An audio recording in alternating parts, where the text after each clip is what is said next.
Good morning friends. પ્રકરણ 3ની અંદર આપણે લાસ્ટ વિડીયો લેક્ચરની અંદર ગતિ કોને કહેવાય, ગતિના પ્રકાર, શુદ્ધ સ્થાનાંતરિત ગતિ કોને કહેવાય, કાઇનેમેટિક્સ અને ડાયનેમિક્સ એના પર એક નાનો પોઈન્ટની ચર્ચા કરીએ આપણે. અને લાસ્ટ આપણે જોયું કે કણ એટલે શું. ચલો, આટલી વસ્તુ આપણે લાસ્ટ વિડીયો લેક્ચરની અંદર સ્ટડી કરી ગયા. હવે આ વિડીયો લેક્ચરની અંદર આપણે નિર્દેશ ફ્રેમ કોને કહેશું તેના ઉપર ચર્ચા કરશું. નિર્દેશ ફ્રેમના જે પ્રકારો છે એના ઉપર નાની ચર્ચા કરશું, જે આપણી બુકની અંદર એટલું ડિટેલમાં નથી આપેલું, એ આપણને આગળ 5 ચેપ્ટરની અંદર એ લોકો આપશે. અને સ્થાન કઈ રીતે નક્કી કરી શકાય તેના પર, તથા પથ લંબાઈ અને સ્થાનાંતર, આના ઉપર આપણે થોડી ચર્ચા કરી લઈશું. ચલો કે આપણે હવે વિડીયો લેક્ચરની જો શરૂઆત કરીએ તો પહેલો જે પોઈન્ટ છે, નિર્દેશ ફ્રેમ કોને કહેવાય. જે પ્રમાણે અંદર વ્યાખ્યા છે કે અવલોકનકારના સ્થળ અને અવલોકનકારની પરિસ્થિતિને સંયુક્ત રીતે નિર્દેશ ફ્રેમ કહે છે. આનો મતલબ એવો થઈ ગયો કે તમે જે જગ્યાએથી અવલોકન કરો છો, મતલબ કે તમે કઈ પરિસ્થિતિમાં અવલોકન કરો છો, જે સ્થળ છે એ સ્થળ સાથે એને નિર્દેશ ફ્રેમ કહેવાય. હવે આપણને થાય સર એનો મતલબ શું થાય? તો ધારો કે તમે ટ્રેનમાં મુસાફરી કરો છો. હવે ટ્રેનની અંદર તમે બેઠા હોય અને તમે બહારના જો ઝાડને અવલોકન કરો તો ક્લિયર છે કે એ વખતે તમે ટ્રેનમાંથી બહારના ઝાડને અવલોકન કરો છો, અને એટલે ટ્રેન એ તમારી નિર્દેશ ફ્રેમ કહેવાય. એના બદલે જો કોઈ એક પ્લેટફોર્મ પર ઊભેલો વ્યક્તિ છે અને એ ઊભા જો એ ઝાડનું અવલોકન કરતો હોય તો પ્લેટફોર્મ એ એની નિર્દેશ ફ્રેમ છે. અને આપણે જાણીએ છીએ કે જો નિર્દેશ ફ્રેમ બદલાય તો તમારો જે જવાબ છે ગતિને રિલેટેડ એ પણ બદલાય. જેમ અહીંયા આપણે જે એક્ઝામ્પલ લીધું કે તમે ટ્રેનમાં છો અને બહારના ઝાડ નિહાળો છો, તો આપણને ખબર છે કે સર ટ્રેનમાંથી બહારના ઝાડ આપણને ગતિમાં દેખાશે, સ્થિર નહીં દેખાય. કારણ કે તમે ગતિ કરતી ટ્રેનની અંદર છો, તમારી નિર્દેશ ફ્રેમ ગતિ કરતી છે. એની સાપેક્ષમાં પ્લેટફોર્મ પર ઊભેલો વ્યક્તિ એ જ ઝાડને નિહાળે છે, તો ક્લિયર છે કે એ વખતે એ ઝાડ સ્થિર હશે, કારણ કે એની જે નિર્દેશ ફ્રેમ છે એ પૃથ્વી છે. યાદ રાખજો, નિર્દેશ ફ્રેમ જો બદલાય તો તમારી ગતિનો જે ખ્યાલ છે અથવા એની જે રજૂઆત છે એ પણ બદલાઈ જાય. હવે નિર્દેશ ફ્રેમ મુખ્યત્વે 2 પ્રકારની છે. એકને કહેવાય છે ઝડત્વીય નિર્દેશ ફ્રેમ અને બીજાને કહેવાય છે અઝડત્વીય નિર્દેશ ફ્રેમ. શબ્દ જે છે એ જ આપણને ક્લિયર કહી આપે છે કે ઝડત્વીય, જડત્વના નિયમોનું પાલન કરતી નિર્દેશ ફ્રેમ. અને આપણે જાણીએ છીએ કે જડત્વના નિયમોનું પાલન કરતી જો નિર્દેશ ફ્રેમ હોય તો એ ન્યૂટનના ગતિના પહેલા નિયમનું પાલન કરે જ, કારણ કે આપણે આગળ સ્ટડી કરશો અને ઓલરેડી તમે આગળના ધોરણોમાં પણ સ્ટડી કરી ગયા છો કે ન્યૂટનનો પહેલો નિયમ એ જડત્વની રજૂઆત છે. અને એટલે ઝડત્વીય નિર્દેશ ફ્રેમ હંમેશા ન્યૂટનના ગતિના પહેલા નિયમનું પાલન કરે. બીજું, ઝડત્વીય નિર્દેશ ફ્રેમ હોય એ હંમેશા અચળ વેગી હોય અથવા સ્થિર હોય, એટલે કે એની અંદર પ્રવેગ હોતો નથી. બીજું, તેની અંદર આભાસી બળ નથી લાગતું. હવે આપણને થાય કે આભાસી બળ એટલે શું, તો આપણે એને આગળ જ્યારે 5મું ચેપ્ટર આવશે ત્યારે સ્ટડી કરશું. બીજી જે નિર્દેશ ફ્રેમ છે જેને અઝડત્વીય નિર્દેશ ફ્રેમ કહેવાય, ક્લિયર છે કે પેલા કરતાં વિરોધી, ન્યૂટનના પહેલા નિયમનું પાલન ન કરતી હોય તેવી નિર્દેશ ફ્રેમને અઝડત્વીય નિર્દેશ ફ્રેમ કહેવાય. અને ક્લિયર છે કે અઝડત્વીય નિર્દેશ ફ્રેમ હંમેશા પ્રવેગી ગતિ કરતી નિર્દેશ ફ્રેમ હોય. ફોર એક્ઝામ્પલ, તમે પ્રવેગી ગતિ કરતી કારની અંદર બેઠા છો તો તમારી એ વખતે નિર્દેશ ફ્રેમ અઝડત્વીય થઈ. અચળ વેગે જતી કાર છે તો એ વખતે તમારી નિર્દેશ ફ્રેમ ઝડત્વીય નિર્દેશ ફ્રેમ થઈ. અને અઝડત્વીય નિર્દેશ ફ્રેમમાં એક વધારાનું બળ લાગતું હોય, આભાસી બળ લાગે છે એમાં, જેની ચર્ચા પણ આપણે 5મા ચેપ્ટરની અંદર સ્ટડીમાં કરશું. ચલો કે આ થઈ ગયા બંનેના તફાવત. ક્લિયર છે કે તમારી આ નવી બુકની અંદર આના વિશે એટલી ડિટેલ અત્યારે નથી આપી, પણ છતાં આ બંને વિશે તમને યાદ હોવું જોઈએ કે આ પ્રકારની નિર્દેશ ફ્રેમ હોય. બાકી સિમ્પલ નિર્દેશ ફ્રેમ કોને કહેવાય?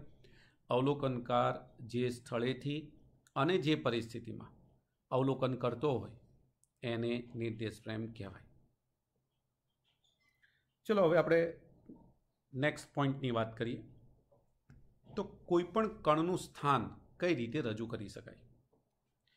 તો અહીંયા આપણે નોર્મલી સરળતા ખાતર આપણે કાર્ટેશિયન યામાક્સ પદ્ધતિનો અહીંયા ઉપયોગ કરીએ છીએ.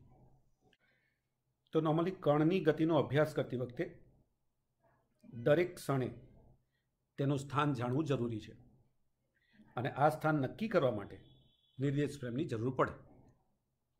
હવે આપણે સરળતા ખાતર આ નિર્દેશ ફ્રેમ કેવી લઈએ છીએ? તો આપણે આની અંદર કાર્ટેશિયન યામાક્સ પદ્ધતિનો ઉપયોગ કરીએ છીએ અને કાર્ટેશિયન યામાક્સ પદ્ધતિ પ્રમાણે આપણી પાસે 3 અક્ષો હોય, એક્સ, વાય, ઝેડ. તમે જે રૂમની અંદર બેઠા છો એ રૂમની અંદરનો કોઈ એક ખૂણો જુઓ તો ત્યાં તમે જુઓ છો કે સર 3 દિવાલો ભેગી થાય છે, એક નીચેનું તળિયું અને 2 પરસ્પર લંબ દિવાલો. મતલબ કે ત્યાં 3 અક્ષોનું નિર્માણ થતું હોય. એ જે 3 અક્ષો છે એ 3 અક્ષો પરસ્પર કેવી હશે? લંબ. ઓકે, આ જે રચના તમને દેખાય છે રૂમની અંદર, દરેક ખૂણાની અંદર આવી આપણને ત્રણ લાઈનો દેખાશે તે કે જે 3 લાઈનો પરસ્પર કેવી હશે? લંબ. તો અહીંયા આપણે 3 અક્ષોને રિપ્રેઝેન્ટ કરીએ. એક અક્ષ લીધી, બીજી અક્ષ એને લંબ લીધી અને ત્રીજી અક્ષ એને લંબ લીધી.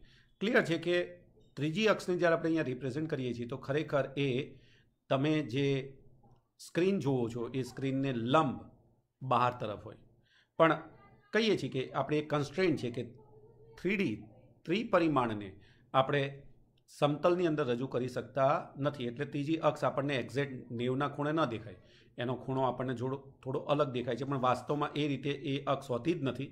એ અક્ષ 2 જે અક્ષો પરસ્પર લંબ છે એના છેદનબિંદુમાંથી પસાર થતી હોય અને જે સમતલ તમારું જે છે, મતલબ કે ધારો કે અત્યારે મોબાઈલમાં જુઓ છો અથવા લેપટોપમાં જુઓ છો તો લેપટોપની સ્ક્રીનને લંબ બહાર તરફ આ રીતે હંમેશા હોય. ચલો કે પણ છતાં આપણે એને ડ્રોઈંગમાં આ રીતે રિપ્રેઝેન્ટ કરીએ છીએ. ત્રણેયનું જે છેદન બિંદુ છે જેને આપણે ઉદ્ગમ બિંદુ ઓ કહેશું, એટલે અહીંયા આપણે સામાન્ય છેદન બિંદુને ઉગમ બિંદુ ઓ તરીકે લીધેલું છે. અક્ષોને આપણે જો નામ આપી દઈએ તો એક્સ અક્ષ, વાય અક્ષ અને ઝેડ અક્ષ. ચલો આપણી પાસે 3 અક્ષો આવી ગઈ. હવે સરળતા ખાતર આપણે શું કરીએ? આની અંદર એક બિંદુ લઈ લઈએ. ધારો કે કોઈ એક કણ આપણે લીધું અહીંયા. હવે આપણને ખબર છે કે સર આ કણના યામ મારે નક્કી કરવા છે. તો યામ કઈ રીતે નક્કી કરી શકાય? તો ક્લિયર છે કે પહેલાં ધારો કે તમે રૂમની અંદર ઊભા છો, તમે શું કરો? તમે રૂમમાં તમારી પાસે જે પણ 4 ખૂણા દેખાય છે એમાંથી કોઈ ખૂણાને તમે 3 અક્ષો તરીકે પસંદ કરી લો. હવે તમે કોઈ એક દડાને અમુક હાઈટ ઉપર રાખો. પહેલાં તો હાઈટ ઉપર રાખીને પછી ત્યાંથી એનું મુક્ત પતન કરાવો. પહેલાં હાઈટ ઉપર રાખશો એટલે આપણને ખબર છે કે હાઈટ ઉપર રાખશો એટલે તમને હાઈટને સમાંતર, જેમ કે અહીંયા હું તમને કહું કે અહીંયા બિંદુ છે તો મને એક્ઝેક્ટલી જો હું અહીંયા આને લંબ દોરું અહીંયા તો ક્લિયર છે કે સર અહીંયા મને વાય અક્ષ ઉપરનો એક યામ મળી જાય. એટલે આ તો એનો વાય યામ થઈ ગયો. હવે આપણી વાત થઈ ઝેડ અને એક્સ યામ કઈ રીતે શોધવાના? તો તમે એ જે દડો હાથમાં પકડેલો એને ધીમે રહીને સીધો મુક્ત પતન કરાવો, છોડી દો. તમે જેવો છોડશો એને ક્લિયર છે કે એ નીચે જે લાદી છે બરાબર, જે તળિયું છે એના ઉપરના કોઈ બિંદુએ જઈને અથડાશે. આ રીતે જે જગ્યાએ પડે એ બિંદુને નોંધી લો. ક્લિયર છે કે પહેલાં જ્યાં હતો ત્યાં અને નવું જે બિંદુ આવ્યું ત્યાં. આ એક્ઝેક્ટ જો આ બે વચ્ચેનું અંતર માપીએ તો એ જે મેં તમને વાય અહીંયા કીધો એ વાય જેટલું થાય. એનો મતલબ કે ત્યાં આપણને સહેલાઈથી એ બે વચ્ચેનું અંતર એનો આપણને શું આપશે? વાય યામ. ધારો કે એને આપણે y1 કહીએ. હવે વાત થઈ, ચલો આપણી પાસે y1 યામ આવી ગયો. હવે વાત થઈ z અને x ની. તો તમે શું કરો? ક્લિયર છે કે બંને અક્ષો ઉપર આપણે લંબ દોરવાના છે. જે બિંદુ પર પહોંચ્યા ને ત્યાંથી લંબ દોરવાના. એટલે અહીંયા આપણે બે સમાંતર લાઈનોને ડ્રો કરી દઈએ. તો પહેલાં તો આપણે સમતલ બનાવીએ. કયા સમતલમાં આપણું બિંદુ છે? તો પહેલાં આપણે આ સમતલને રિપ્રેઝેન્ટ કરી દીધું. આ જે સમતલ બન્યું કે જેની અંદર દડો તમે ફેંકી દીધો છે એ કયું સમતલ કહેવાય? ZX સમતલ. કેમ કે Z અને X થી બનતું સમતલ છે એટલે એને ZX સમતલ કહેવાય. ચલો ત્યાં આપણે બંનેના X અને Z યામો શોધવા માટે બંને ઉપર આપણે લંબ દોરીએ. તો આપણને આ રીતે આ જે લાઈન મળી, બરાબર, એ ક્લિયર છે કે X અક્ષને સમાંતર છે એટલે કયો યામ આપશે આપણને? તો એ X યામ આપશે. અને એ જ રીતે ઝેડને સમાંતર લાઈન આપણે ડ્રો કરી નાખીએ તો ક્લિયર છે કે એ કયો યામ આપશે આપણને? Z1 યામ આપશે. એનો મતલબ કે દડો પ્રારંભમાં જે સ્થાન ઉપર હતો એ સ્થાનના યામ જો મારે અહીંયા લેવા હોય તો ક્લિયર છે કે X1, Y1, Z1. યાદ રાખજો, અહીંયા મેં તમને એક નાની પ્રોસેસ સમજાવી કે મારે યામોને જો પસંદ કરવા છે તો હું કઈ પદ્ધતિથી એને પસંદ કરી શકું. અને મેં જે એક્ટિવિટી કીધી તમે રૂમની અંદર એ એક્ટિવિટીનો અભ્યાસ કરીને જે તે પદાર્થના X, Y અને Z યામોને સહેલાઈથી તમે રજૂ કરી શકો છો. ક્લિયર છે કે હવે જો એ કણ ગતિ કરીને કોઈ બીજા સ્થાન ઉપર જશે તો આપણને બીજા સ્થાન ઉપર, ધારો કે માની લો કે એ અહીંયા છે, ગતિ કરીને અહીંયા આવે છે, તો ક્લિયર છે કે ત્યાંના પણ યામ આપણને આ જ રીતે મળશે, X2, Y2, Z2. અને પછી તમે X2, Y2, Z2 અને X1, Y1, Z1 આ બંનેની કમ્પેરિઝન કરીને એની ગતિને સહેલાઈથી રજૂ કરી શકો છો. ચલો, તો આઈ થિંક તમે આ પોઈન્ટની અંદર એકદમ ક્લિયર થઈ ગયા હશો. અને છતાં જો આપણને ક્યાંય પ્રોબ્લેમ લાગે છે તો હા, તમે પાછા મારી જોડે એના રિલેટેડ ચર્ચા કરી શકો. ક્લિયર છે કે તમારી નિર્દેશ ફ્રેમને સાપેક્ષે અહીંયા આપણે XYZ અક્ષોથી બનતી નિર્દેશ ફ્રેમ લીધી છે. તો એ નિર્દેશ ફ્રેમની સાપેક્ષે પદાર્થ ગતિ કરે છે એવું આપણે અહીંયા બે બિંદુની સાપેક્ષે કહી શકીએ જો X1, Y1, Z1 ને X2, Y2, Z2 માં બદલાવ આવતો હોય. હવે એ બદલાવને આધારે અહીંયા આપણે જુદી જુદી ત્રણ ગતિને રજૂ કરીએ છીએ. તો આપણે જોઈએ એને શું કહેવાય. તો આપણે જોયું ગતિ કરતા કણનું સ્થાન નિર્દેશ ફ્રેમમાં XYZ યામો દ્વારા બતાવી શકાય છે. હવે જો એની અંદર જેમ આપણે કીધું કે આપણી પાસે કણના બે સ્થાન લીધા, એક હતું X1, Y1, Z1 અને બીજું હતું X2, Y2, Z2. હવે તમે યામો ઉપર નજર નાખો છો, માની લો કે તમારા પહેલા સ્થાનના યામ હતા 2, 3, 4 અને પછી જ્યારે બીજા સ્થાન ઉપર પહોંચો છો ત્યારે તમારા યામ થાય છે 3, 3, 4. તો તમે જોયું કે સર એનો Y અને Z યામ તો બદલાતો જ નથી, ફક્ત ને ફક્ત એક જ યામ X યામ બદલાયો. મતલબ કે જો કણની ગતિ દરમિયાન તેનું સ્થાન ધરાવતા યામો પૈકી કોઈ પણ એક જ યામ સમયની સાપેક્ષે બદલાતો હોય તો એવી ગતિને એક પારિમાણિક ગતિ કહેવાય. યાદ રાખજો, એમાં X પણ બદલાઈ શકે, Y પણ બદલાઈ શકે અને Z પણ બદલાઈ શકે. ત્રણમાંથી કોઈ એક જ બદલાય તો અને તો જ એને એક પારિમાણિક ગતિ અથવા સુરેખ ગતિ કહેવાય. અને યાદ રાખજો, આપણે મોટા ભાગે આની જ આ ચેપ્ટરમાં વાત કરવાના છીએ. આપણું આ ચેપ્ટર એ સુરેખ ગતિને રિલેટેડ છે. એનો મતલબ કે આપણી આ ગતિની અંદર ફક્ત ને ફક્ત એક જ યામ બદલાશે, બાકીના બે યામ બદલાશે નહીં. દાખલા તરીકે આપણે જો એક્ઝામ્પલ લઈએ અહીંયા, તો પદાર્થનું મુક્ત પતન, જેમ હમણાં આપણે ગતિ કરાયો દડાને, તો એક સીધી રેખામાં ગતિ કરી, સુરેખ ગતિ થતી હોય ને એટલે નોર્મલી એને તમે આની અંદર કાઉન્ટ કરી શકો, સીધી રેખા પર ગતિ કરતું કોઈ પણ વાહન. ચલો ઓકે, હવે આપણે બીજા પોઈન્ટ ઉપર જઈએ. જો કણની ગતિ દરમિયાન તેનું સ્થાન દર્શાવતા યામો પૈકી કોઈ પણ બે યામ સમયની સાથે બદલાતા હોય તો તે ગતિને દ્વિપારિમાણિક ગતિ કહેવાય અથવા સમતલ્ય ગતિ કહેવાય. યાદ રાખજો, આના વિશે આપણે આના પછીના ચેપ્ટરમાં સ્ટડી કરવાના. તો આપણું આના પછીનું જે ચેપ્ટર છે એ સમતલ્ય ગતિ અથવા દ્વિપારિમાણિક ગતિ છે.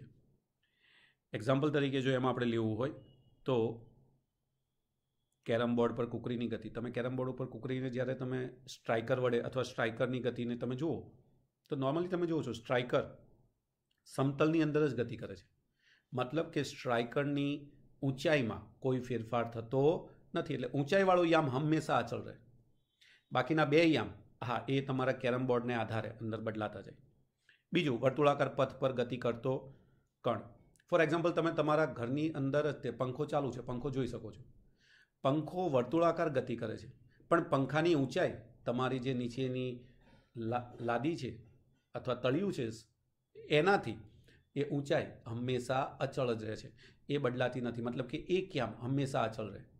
પણ પાંખિયાના અલગ અલગ કણો દરેક વખતે પોતાનું સ્થાન એક્સ અને વાય સમતલમાં બદલતા રહે, એટલે કે એના બે યામો હંમેશા બદલાય. તો આ જે ગતિ છે એને સમતલ્ય ગતિ કહેવાય. થર્ડ જે ગતિ છે કે જો કણની ગતિ દરમિયાન તેનું સ્થાન દર્શાવતા યામો પૈકી ત્રણેય યામ સમયની સાથે જો બદલાતા હોય તો તે ગતિને ત્રિપારિમાણિક ગતિ અથવા સમતલ્ય ગતિ કહેવાય. ફોર એક્ઝામ્પલ, તમે ક્રિકેટની અંદર દડાની ગતિને જોવો છો તો હા, દડો કોઈ પણ રીતે ગમે ત્યાં ગતિ કરતો હોય, હાઇટ પણ બદલતો હોય અને મેદાનની અંદર, કેમ કે મેદાન સમતલ છે તો મેદાનની અંદર પોતાના સ્થાન પણ બદલતો હોય, એટલે એની અંદર ત્રણ યામ બદલાતા હોય. ધારો કે બગીચાની અંદર ઉડતું પક્ષી છે, પતંગિયું છે, એની ગતિ જે પણ છે એ પણ ત્રિપારિમાણિક ગતિ છે. તો આવી જે ગતિ છે એ ત્રિપારિમાણિક ગતિને રિપ્રેઝેન્ટ કરે. તમારે આવી બધી ગતિને આજુબાજુ જેટલી ગતિ થતી હોય એના આધારે તમારે એને અલગ અલગ ભાગમાં વિચારવાની અને જોવાનું કે એ કયા પ્રકારની ગતિ છે. બરાબર, જાતે વિચારવાનું કે એને કઈ ગતિ કહી શકાય. ચલો ઓકે, આમાં ત્રિપારિમાણિક ગતિ જ કહેવાય, પણ અથવા અહીંયા જે પોઈન્ટ આપેલો છે બરાબર, એને ખાલી ત્રિપારિમાણિક કહેવાય અથવા અવકાશીય ગતિ કહેવાય. એટલે અહીંયા એકચ્યુઅલી આ જે છે એ સમતલ્ય ન આવે, ત્યાં તમે એને કેમ કે અવકાશ કહેવાય. ત્રિપરિમાણ એટલે અવકાશ, એટલે આ જે ગતિ છે એને અવકાશીય ગતિ કહેવાય. એટલે ત્યાં આટલું ચેન્જ કરી નાખશો કે ત્રિપરિમાણિક બોલાય એને અથવા અવકાશીય ગતિ કહેવાય. ચલો ઓકે, તો આપણે ત્રણ પ્રકારની ગતિને અહીંયા રિપ્રેઝેન્ટ કરી. હવે આપણે જે વાત કરવી છે પથ લંબાઈ અને સ્થાનાંતર. તો હવે પહેલાં આપણે પોઈન્ટ ઉપર જઈએ કે પથ લંબાઈ કોને કહેવાય અને સ્થાનાંતર કોને કહેવાય. તો નંબર 1, પથ લંબાઈ. કોઈ પણ કણ જ્યારે તેના સમગ્ર ગતિપથ પર એણે જે કુલ અંતર કાપેલું હોય એને એની પથ લંબાઈ કહેવાય. ફોર એક્ઝામ્પલ, તમે તમારા રૂમની અંદરના એક ખૂણામાંથી ગતિની શરૂઆત કરો અને દિવાલે ચાલતા બીજા ખૂણા ઉપર પહોંચો, ચાલતા ત્રીજા ખૂણા ઉપર, ચોથા ખૂણા ઉપર અને પાછા જ્યાં હતા ત્યાં આવી જાઓ. હવે ધારો કે માની લો કે આપણો જે રૂમ છે એ ચોરસ છે અને દિવાલની જે લંબાઈ છે ધારો કે 5 મીટર છે, તો 5 મીટર વત્તા 5 મીટર વત્તા 5 મીટર વત્તા 5 મીટર, તો તમે કુલ કેટલું અંતર કાપ્યું? 20 મીટર. તમે જેટલું અંતર કાપો બધું અંતર ગણાય, એમાં ધન ઋણ એવું કંઈ ન હોય.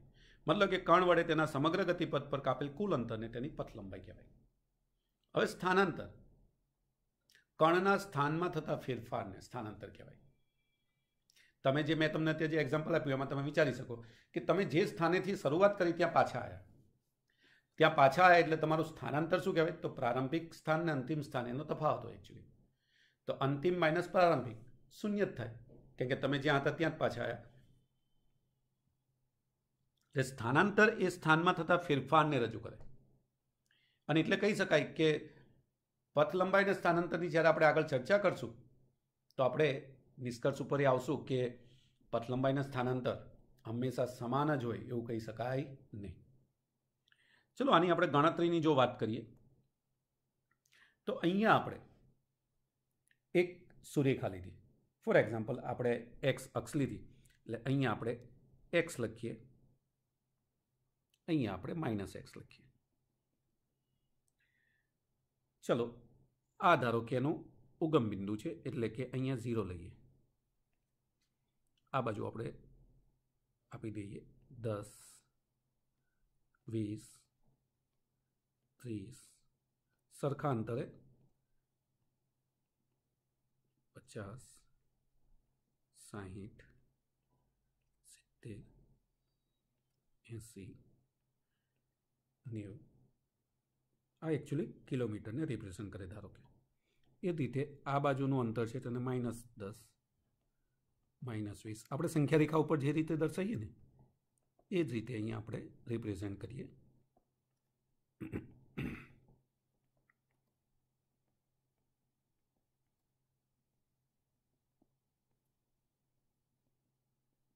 ચલો, તો આ રીતે આપણે કિલોમીટરને રિપ્રેઝેન્ટ કરી દીધા.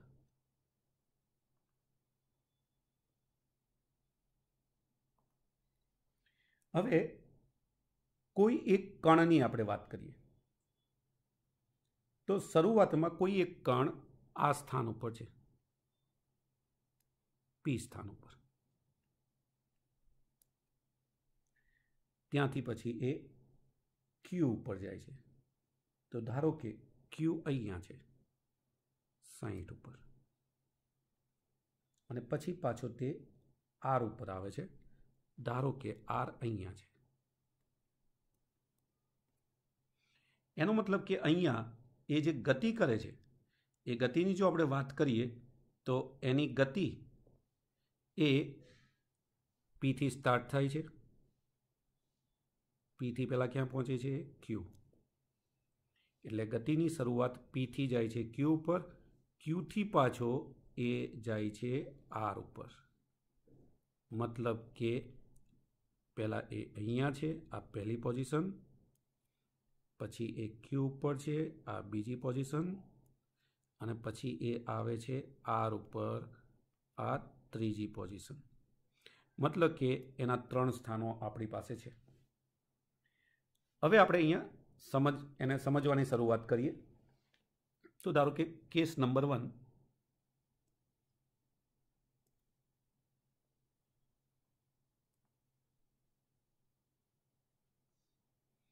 ચલો, T1 સમય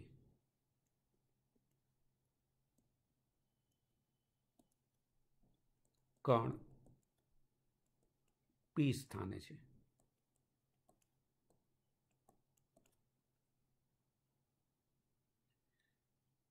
T2 સમય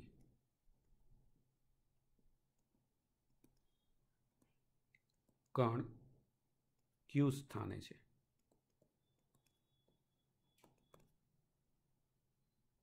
તો આ કેસમાં ડેલ્ટા ટી સમયમાં, તો અહીંયા ડેલ્ટા ટી બરાબર T2 માઇનસ T1 સમયમાં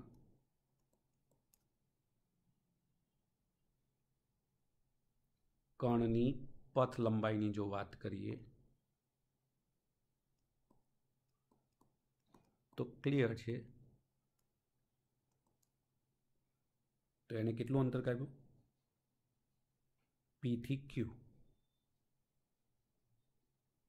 એટલે પથ લંબાઈ બરાબર PQ. અને આપણે જોઈએ છીએ PQ બરાબર કેટલા થાય?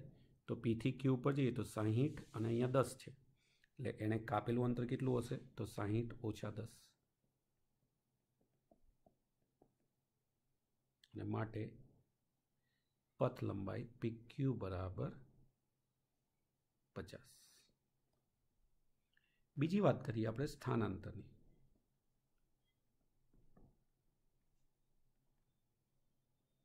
તો સ્થાનાંતર એટલે અંતિમ સ્થાન માઇનસ પ્રારંભિક સ્થાન. ક્લિયર છે કે અંતિમ સ્થાન અહીંયા કેટલું છે? 60 માઇનસ 10. બરાબર, યુનિટ કિલોમીટર આપણે લખી નાખીએ તો કેટલું આવશે? 50 કિલોમીટર. એટલે કે પી થી ક્યુ જ્યારે ગતિ કરે છે ત્યારે પથ લંબાઈના સ્થાનાંતર તમે જોઈ શકો બંને સરખા છે. ચલો, હવે આપણે સેકન્ડની વાત કરીએ.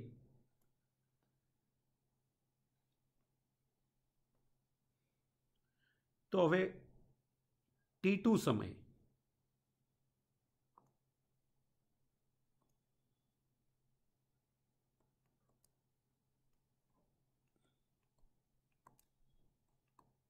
કણ ક્યુ સ્થાને છે અને T3 સમય કણ આર સ્થાને છે.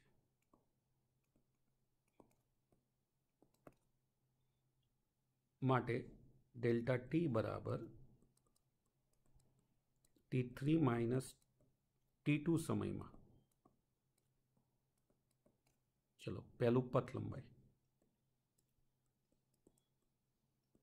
તો તો હવે ક્લિયર છે કે પથ લંબાઈ બરાબર શું થાય? તો QR. ક્લિયર છે કે અહીંયા તમે QR ને જો કેલ્ક્યુલેટ કરો તો Q થી R ની વેલ્યુ એટલે 20 અને 60.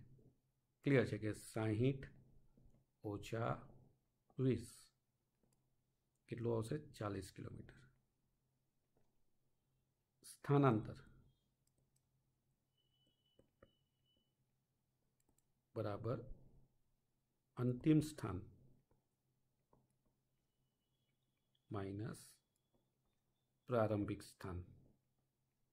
ચલો વેલ્યુ અંદર મૂકીએ તો એ વેલ્યુ કેટલી થશે? તો 20 અંતિમ સ્થાન છે, પ્રારંભિક 60 છે, માઇનસ 40 કિલોમીટર. ચલો આ આપણી પાસે બીજી વેલ્યુ આવી ગઈ.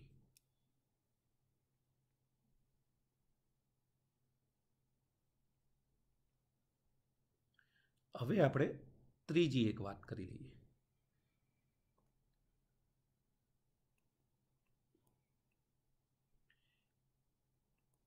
P થી R માટે. હવે આપણે આખી ગતિ માટે વાત કરીએ તો ડેલ્ટા T બરાબર અંતિમ સમય આપણો કયો છે? T3. તો T3 માઇનસ T1 સમયમાં. ચલો પથ લંબાઈની વાત કરીએ તો આપણને ખબર છે કે અહીંયા એણે બે અંતર કાપ્યા, એક તો PQ અને બીજું QR. એટલે પથ લંબાઈ તો કુલ સરવાળો હોય એટલે PQ પ્લસ QR. ચલો PQ ની વેલ્યુ મૂકી દો. કેટલી આવી હતી? 50 અને QR ની 40. ચલો કેટલું આવ્યું? 90 કિલોમીટર. ચલો આ આખી ગતિ માટેની પથ લંબાઈ થઈ ગઈ. હવે વાત આપણે કરીએ સ્થાનાંતરની. તો હવે આપણને ખબર છે કે સ્થાનાંતર એટલે અંતિમ સ્થાન માઇનસ પ્રારંભિક સ્થાન. હવે તમે આકૃતિ પરથી ક્લિયર છો કે સર અંતિમ સ્થાન એટલે R અને પ્રારંભિક સ્થાન એટલે 10 એટલે 20 ઓછા 10 કેટલું આવશે? 10 કિલોમીટર. તો તમારી સામે અહીંયા બહુ સિમ્પલ કેલ્ક્યુલેશન મેં બતાવ્યું. અલગ અલગ 3 ભાગમાં એની આપણે વહેંચણી કરી અને આપણે ક્લિયર થયા કે હા સર અહીંયા કણે જ્યારે ગતિ કરી PQR માટે તો આપણને પથ લંબાઈને સ્થાનાંતર કેવા મળ્યા. તમે અહીંયા પહેલા કેસમાં જુઓ છો કે સર પથ લંબાઈને સ્થાનાંતર બંને સમાન છે, પણ એ ક્યારે એવું બન્યું? જ્યારે બંને એક જ દિશામાં ગતિ કરતા હોય ત્યારે. તમે જુઓ P થી Q એક જ દિશા થઈ, તો જ્યારે કોઈ એક જ દિશાની વાત આવે ત્યારે પથ લંબાઈને સ્થાનાંતર હંમેશા સમાન હોય. બીજા કેસમાં તમે જોયું કે સર પથ લંબાઈને સ્થાનાંતર સરખા ખરા, પણ એક ધન છે ને એક ઋણ છે. હા, કેમ કે સ્થાનાંતર એ દિશા ઉપર આધાર રાખે છે. તમે જો P થી Q તરફ ગયા એને આપણે ધન x અક્ષમાં ગતિ કરી એટલે એ વખતે આપણું સ્થાનાંતર ધન આવ્યું. પણ જ્યારે આપણે Q થી R દિશામાં ગતિ કરી, Q થી R માં, તો ત્યારે આપણે જોયું કે આપણે સર ઋણ x દિશામાં ગતિ કરીને એટલે સ્થાનાંતર ઋણ આવ્યું અને એટલે ત્યાં -40 કિલોમીટર છે. હા, આપણે એવું કહી શકીએ કે પથ લંબાઈ અને સ્થાનાંતરના મૂલ્ય બંને સરખા છે. અને ત્રીજી, કેમ કે સુરેખા છે, એક જ રેખા ઉપર જો ગતિ થતી હોય ને તો મોટાભાગે બંનેના મૂલ્યો સરખા હોય. હવે ત્રીજું, P થી R માટે. જ્યારે આપણે P થી R માટે વાત કરી તો આપણે જોયું કે સર પથ લંબાઈ 90 કિલોમીટર આવી, પણ સ્થાનાંતર ફક્ત કેટલું આવ્યું? 10 કિલોમીટર, કારણ કે સ્થાનાંતર એ બે સ્થાન વચ્ચેનું લઘુત્તમ અંતર છે. હવે ધારો કે R ની જગ્યાએ હજી એ આગળ ગતિ કરીને કોઈ એક S બિંદુ પર આવે અથવા કોઈ એક P બિંદુ પર આવે તો તમે હવે સહેલાઈથી આ જ મેથડથી તમે અલગ અલગ સ્થાન ઉપર એની પથ લંબાઈ અને સ્થાનાંતર આના કેલ્ક્યુલેશન કરી શકો છો. ક્લિયર છે કે એવો એક એક્ઝામ્પલ હું તમને કેલ્ક્યુલેશન માટે આપીશ, જાતે બધાએ પ્રેક્ટિસ એની કરવાની. તો અહીં સુધીનું કમ્પ્લીટ બધાએ રાઇટઅપમાં લઈ લેવાનું અને એનું કેલ્ક્યુલેશન કરી નાખવાનું.